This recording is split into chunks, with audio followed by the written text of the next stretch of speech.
കൊഞ്ചു മാങ്ങാക്കറി ഉണ്ടാക്കാൻ വേണ്ടി അരച്ചത് ചേർത്ത് മുളക് അരച്ചതിൻ്റെ കൂട്ടത്തിൽ മാങ്ങാക്കറിയുടെ മസാലയുണ്ട്. കൂടാതെ ഉപ്പും മഞ്ഞപ്പൊടിയും ചേർത്തിട്ടുണ്ട്. എന്താ വെച്ചാൽ വെള്ളമല്ല ഒഴിച്ചത് കേട്ടോ, സ്റ്റോക്ക് വാട്ടറാണ് ഒഴിച്ചത്. ഫിഷിൻ്റെ മാങ്ങ ഇടുന്നേ, കൊഞ്ചിടുന്നേ, കറിവേപ്പില ഇടുന്നേ, എല്ലാം കൂടെ മിക്സ് ചെയ്യുന്നേ.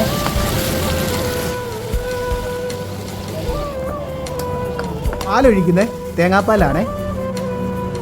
മാങ്ങാക്കറിയും റെഡി ആയ ഇപ്പോൾ എടുക്കുക. കൊഞ്ചും കഴിക്കുക. ഏറെ അങ്ങോട്ട് കൊഞ്ചിനെന്താ ഒരു പെട. യെസ്, കൊഞ്ചും മാങ്ങയും ഗ്രേവി എടുക്കാം, മുകളിലേട്ട് ഒഴിക്കാം. ഓഹ്, എന്നെ നല്ലതായിട്ട് പ്രസൻറ്റ് ചെയ്യുന്നുണ്ട് ഫുഡ്. സോഫ്റ്റായിട്ട് വരുന്ന ഇടിയപ്പം ഗ്രേവിയിലേക്ക് എടുത്ത്, എൻ്റെ മോനെ ഞാൻ എന്ത് പറയും, കൊഞ്ചിങ്ങോട്ട് പറിച്ചെടുക്കുക.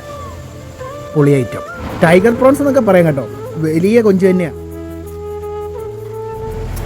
മാങ്ങാടെ ഒരു ഊറിയ പുളി, തേങ്ങാപ്പാലിൻ്റെ ആ ടേസ്റ്റ് നമുക്ക് കിട്ടുന്നുണ്ട്. ചൂണ്ടക്കാരൻ സീ ഫുഡ് റെസ്റ്റോറൻ്റ് ആണ്, അടൂർ കിളിവേലാണ്.